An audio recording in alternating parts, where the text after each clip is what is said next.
היי, חזרתי עם עוד סרטון. היום יש לי סרטון קצת שונה ממה שעשיתי עד עכשיו, וכאן אני רוצה להראות לכם איך אני מכינה את הקישוטים שלי. עכשיו, הקישוטים האלה אפשר לשים אותם, להשתמש בהם בלייאוטים, ואפשר גם להשתמש בהם כטופרים לכרטיסיות ברכה, אפשר להשתמש בהם כקישוטים אם אתם עושים את ה-Project Life.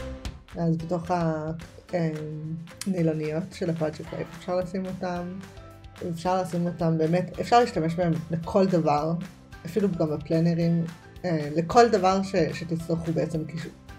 אז כאן לקחתי מארז תגיות לעיצוב וליצירה ממקס,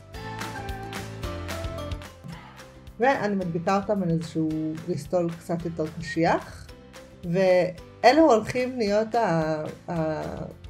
נקודות התחלה שלי, של הקישוטים שאני הולכת לעשות.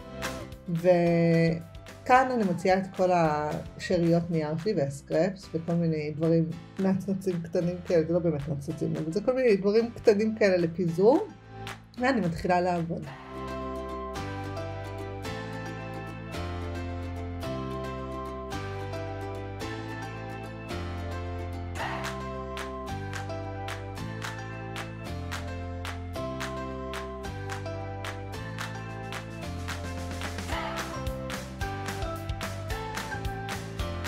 אז העיקרון ביצירת הקישוטים האלה, באמת, זה העניין הוא השכבות.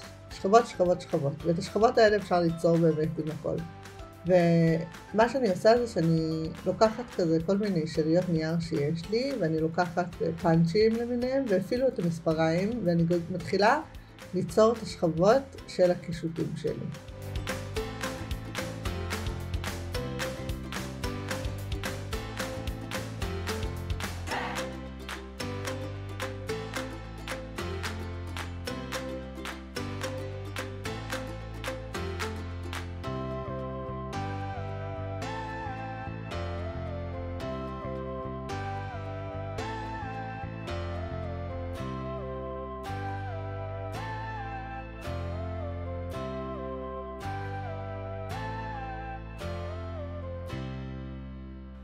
אני מתה על הפרויקטים האלה של לעשות הקישוטים, מכמה סיבות. גם זו הזדמנות ממש טובה להשתמש בכל הסטפס הקטנים שיש לי, כי אני לא זורקת שום דבר, רק שהם ממש קטנים אני מתחילה לזרוק. ובאיזשהו שלב המערום של כל הסקרפים נהיה מאוד גדול ומפוזר, ואז טוב, אני צריכה להתחיל לצמצם אותו, והפרויקט הזה הוא מושלם באמת לדבר הזה. גם אני מוצאת את זה מאוד מדיטטיבי כזה, שזה פשוט בלי מחשבה, שום דבר לא צריך דיוק.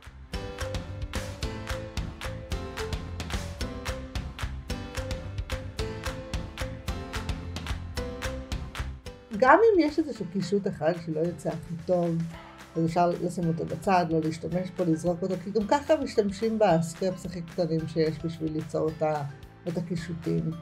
ואפשר לשבת, לראות את הסרט, להקשיב למוזיקה, ולעשות מלא כאלה בלי לחשוב.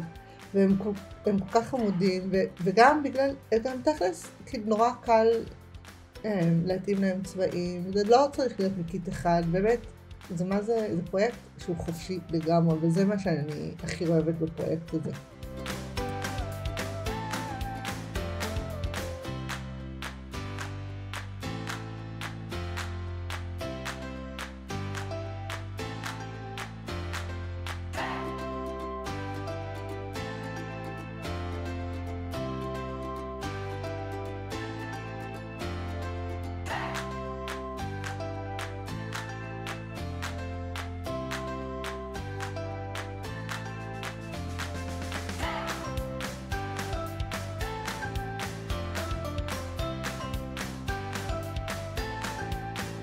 כאן אני לוקחת מדבקת איפוקסי שקופה בגודל של אינץ' אחד, ואני מדביקה את זה מעל העיגול, וזה יוצא ממש חמוד. זה נראה קישוט מאוד מושקע, ובאמת נעשה בו מינימום השקעה.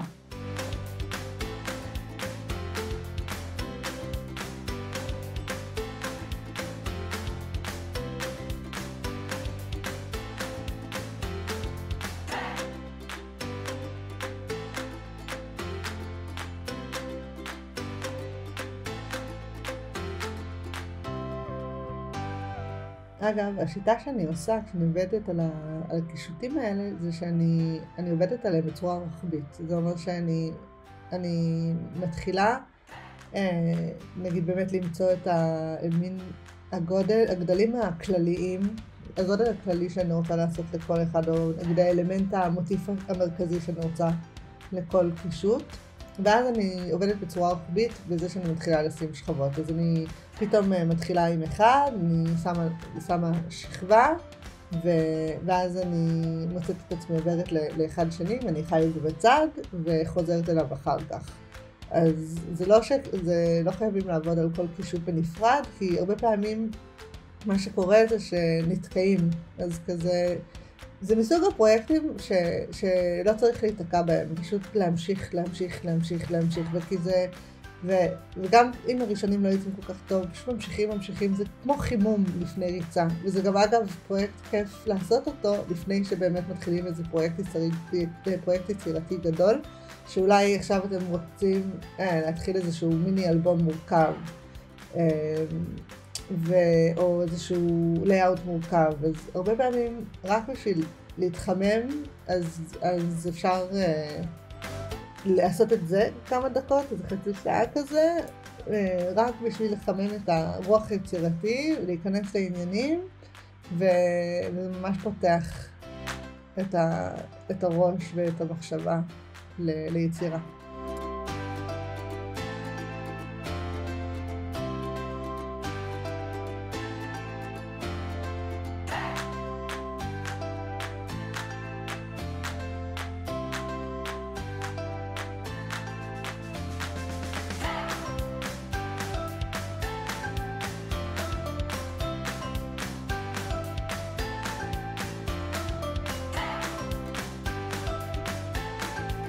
עוד צורה להסתכל ולחשוב על העניין של השכבות, זה גם לחשוב על המימדיות שלו. אז זה לא חייב להיות רק שכבות של נייר.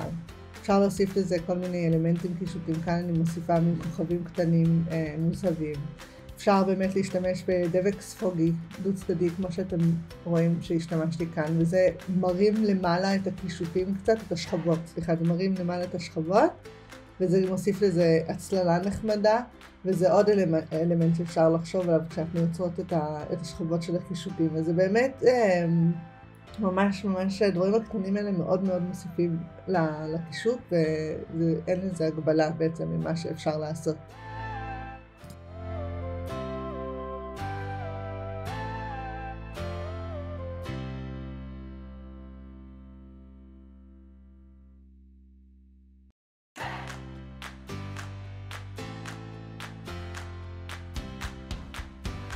כאן הוצאתי כל מיני חתיכות עץ שיש לי. האמת היא שאני בסוף לא משתמשת בהם עכשיו, אבל בהסתכלות על הסרטון אני רואה שבהחלט יכולתי להשתמש, לפחות האופניים האלה היו יכולים מאוד להיות יפים.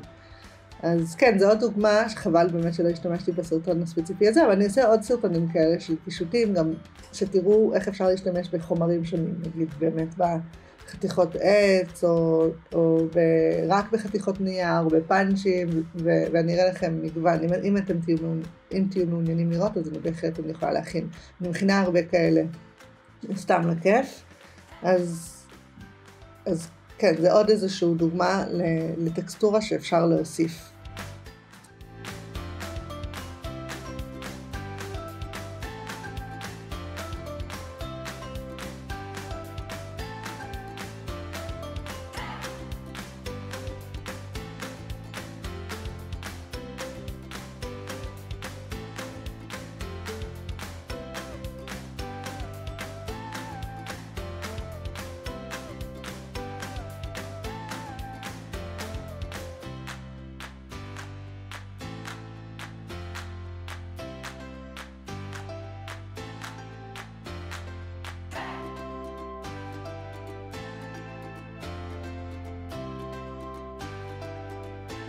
זהו, אז אני חושבת שבאמת הדברים הקטנים האלה, הכוכבים הקטנים, הנקודות הקטנות, זה בעצם מאוד מה שבסופו של דבר באמת מרים את הקישוט ללמעלה ועושה את רוב העבודה. אז אני תכף אראה לכם איך כל קישוט יצא, אבל אם אתם לא עוקבים אחריי באינסטגרם, אז אתם מוזמנים, אני שמתי לינק בדיסקריפשן, תגידו לי מה חשבתם על הסרטון הזה, כי הוא באמת קצת אחר ממה שעשיתי עד עכשיו, ותעדכנו אותי אם תשמחו לראות עוד כאלה, כי יש לי עוד מלא רעיונות לסרטונים כאלה בסגנון, ותגידו לי אם זה מעניין אתכם. וזהו, אני מאוד מאוד אהבתי, אחד הזה מאוד אהבתי, שהוא יצא, הוא נורא חמוד, וזה היה בהחלט פרויקט כיפי, וזהו, אני שמחה שצפיתם, ונתראה בסרטון הבא. ביי!